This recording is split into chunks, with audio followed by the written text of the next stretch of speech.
This is Dom from BlackToad Studios and welcome to the army overview video of my Imperial Guard army, or the Astra Militarum, however you're inclined. So, bit of background on the Imperial Guard, my collection. So this is currently the third incarnation of my Guard collection. I started years and years ago when the Catachan Jungle Fighters first came out in metal. So that is a very long time ago. In fact, if any of you remember what year that is, I'd really like to know. So I started back then, back in that era. It was basically a bit of this and a bit of that, and you could kind of go a squad of Catachan, squad of Ahallan, squad of Talon, Mordian, and they all came out one after the other. And we didn't get any plastic models until we had the plastic Catachan models, which were good at the time, but looking back at them now, they're not that great. So I had that army, I sold it off, and I started again. So I started a mechanized army with the Cadian plastic models. It was like a city scheme, a lot of grey, had some blue shoulder pads, red shoulder pads, all different colours to kind of represent which chimera they're going in. So I had about 2,000 points, I had 2 Bane Blades, sold that army. Then I started again, and with this one we've got mainly Cadian models, but we have got some others in here, and these have gone with like a darker green colour, more of a Soviet theme, lots of reds and greens. It looks quite nice. And this is the army and the current Imperial Guard force that I have at the moment, and it's on the channel. So let's have a quick look at what I have got. So coming out here, we'll have a quick pan around. So over on the left here, we've got a nice armoured contingent, lots of Leman Russes and support tanks. In the centre, a lot of infantry. At the back, you see some super heavies. At the front, we've got different regimental advisors, we've got command squads, a few chimeras. And over on the right, we have got the Militarum Tempestus element of here, so my counter-attack, which I tend to use. I've worked out what the army, how many point this army is at the moment, and it's just under 9,000, which is pretty incredible considering how much I have on the board here. But of course, people, it is the Guard, and you do notoriously get a lot for your points. So this force originally, coming over here, started off with a tank force. I was inspired by the film Kelly's Heroes. I'm sure you've all seen it. If not, really good film, guys, starring Donald Sutherland as a tank commander, oddball. And yeah, I've started with the Leman Russes at the back there, the standard ones. So they're slightly different to the newer models. Just a few minor differences. If you look under the chassis there, don't know if you can make it out, you've got some lights there. So you've got a sunken part of the under chassis. But you go over to the newer ones, for instance, and you don't have that. Also, the turrets are actually slightly bigger on them as well, and they've got like compartments at the back. So I like the old ones. The new ones obviously are a bit more flexible than the old ones, but they're all very nice models. So as you can see here from my Guard tank collection, I've got many different models, all shapes and sizes. The turrets don't necessarily represent the sponsons and the main cannon. It's just really to put them on there, so I've got a bit of flexibility. I can flip them around to whatever loadout I want there. So I've got 12 Russes over here of different types. At the back, we've got a few conversions and a Trojan. We'll come back to that in a moment. And towards the front here, we have got Sentinels. We've got 6 armoured Sentinels, 2 Scout Sentinels, and we've got each of the Hellhound types here. So we've got a Devil Dog, Bane Wolf, and a normal Hellhound there. Not in that order, sorry, I just realised. I love tanks. I always think a battlefield with lots of tanks on there is a thing of beauty. And having the extra support vehicles in there, it's kind of really thrown it in, and it's what makes Guards special. Having a lot of support elements, especially in Apocalypse games, it kind of makes the army. You don't get that many other armies, I don't think, but it's nice to have those support elements in there to back up the current tanks. So moving over to the centre, we've got a troop element. So at the front here, we have got the commander himself in charge of the Kitrin battle force. and he's accompanied by 2 squads of veterans. These veterans are using Acadian kits, cut off the back of the las guns, so they've got bullpup las guns there, carbine, sorry, really, and they've got gas masks. Gas masks, using the gas masks from the standard HQ kit, but cutting off the bottom, so it's just more of a respirator at the front there. I think they look quite cool. Different loadouts as well, so you might think, well, we've got a flamer, melter gun, and a sniper rifle. Originally, it was built for a kill team loadout, so they all acted independently. Went for a tournament, it was really good fun, and we had like a chimera.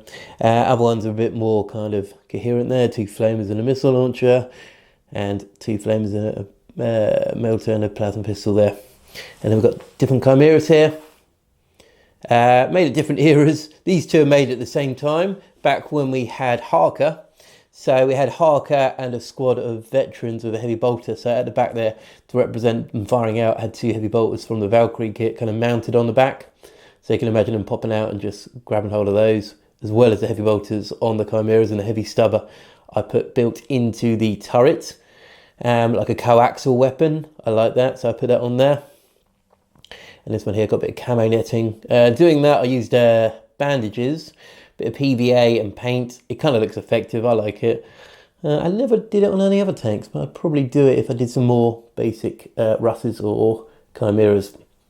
So moving back, we then have the troop contingent. So we have 3 command squads with 3 different officers of different types. We've got the company commander there and 2 platoon commanders. We then have 5 squads of guardsmen with heavy weapons. We've got 4 special weapon squads with 2 flamers and a melter in each. So they're the counter-attack. They are, if the enemy gets to the lines, these guys will push forwards and suicide themselves to give the guard a bit more time. We've got some advisors here, officer of the fleet, a priest, 2 commissars and a psyker. 3 missile squads here. So with the missile squads as well, something a bit different. Obviously they're on normal 25mm bases, and the loaders at the back there have got sights on there and backpacks.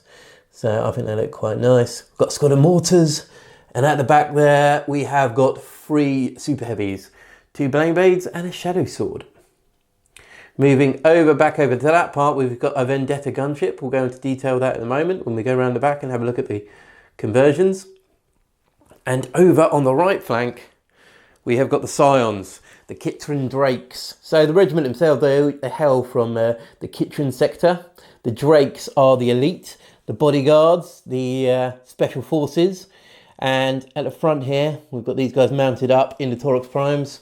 Back here, we've got 5 squads, 4 of which would be mounted ideally in the Valkyries, and the 5th squad there would possibly be with the company commander as a kind of like an advisory force. Maybe going forwards, I'd get myself another Taurox or get a Vendetta dedicated to the Militarum Tempestus. So let's have a look at the back of the force and some of the conversions I have. So right at the back of the force here, we've got a couple of Salamanders that I've converted. This one I did originally. I've always loved the Salamander model, but I kind of wanted to convert it, which I think is great about Guard. You get all these possibilities and ideas, and everything's so different because the Imperium, of course, is so large. You're able to do all these different ideas, come from a different forge world. And yeah, I like it. I've used a heavy weapons team there, using a Manticore chassis, a few bits here on the back, sandbags. Kind of built it up there with a heavy weapons team in there. Very nice. Pair of binoculars. Over on this one, the command one, I've made more recently. So it's a bit more different. You can see the resemblance. Sandbags again. We've got a spotter in here. I have got a comms in here, which I've magnetised, so I can take it in and out when I need to. A heavy bolter. And yeah, it's good stuff. Moving across, we have got the Trojan support vehicle. I used this very recently at the Last Chance Open up at War Game Store in Southport. Really good model. I can't see why I never got one before. I love it actually. It's such a nice Forge World kit, and especially being one of the older kits, it came together quite nicely. Here we've got my converted Hydra. So I converted this back in the day before Games Workshop released the other one. So using a Basilisk kit here, Scout Sentinel, a couple of auto cannons, I kind of put sandbags around it as well. And yeah, I like how this has turned out. It's one of my favourites. I don't get to use it very often. Next conversion here, We have got the Vendetta Gunship. So using a Valkyrie kit, we popped on an extra las cannon there, and it's got some las cannons underneath as well, using the heavy weapons kit again. Look, all these guard components that you buy in your collection kind of come in handy because they're going to be used for something. So my bits box for guard is pretty huge. Moving over, the only other notable conversion here is we have the little cherub from the Sisters of Battle kit, and I've used it there as kind of like a speaker for this Baneblade in the centre. And pretty much standard for the rest of it, a few little extras chucked in. I've got a great sword from Empire, got his head there as the commander. But yeah, that's my force. Overall, there's a few other little conversions here and there, some other features that aren't in the battle force here, which possibly coming in the future. I've got a few other ideas of what I'm going to put into this guard force, but I hope you've enjoyed it. This thing's obviously been this army of love and passion that I've been doing for years. You can definitely tell with some of the paint, some of the older ones to the newer ones. And yeah, hope you've all enjoyed it. If you've got an Imperial Guard army of similar size, I'd love to see some pictures or a link, put it below. I'd love to check them out because I love my big guard armies. One day I hope to field the whole force. I think it'd be pretty incredible, especially against orcs or nids or something like that, just to get it all on the board, and it would be awesome. So, this is Dom from BlackToad Studios. Thank you for taking a moment of your busy lives to check this video out. Hope you've enjoyed it. And until next time, take care.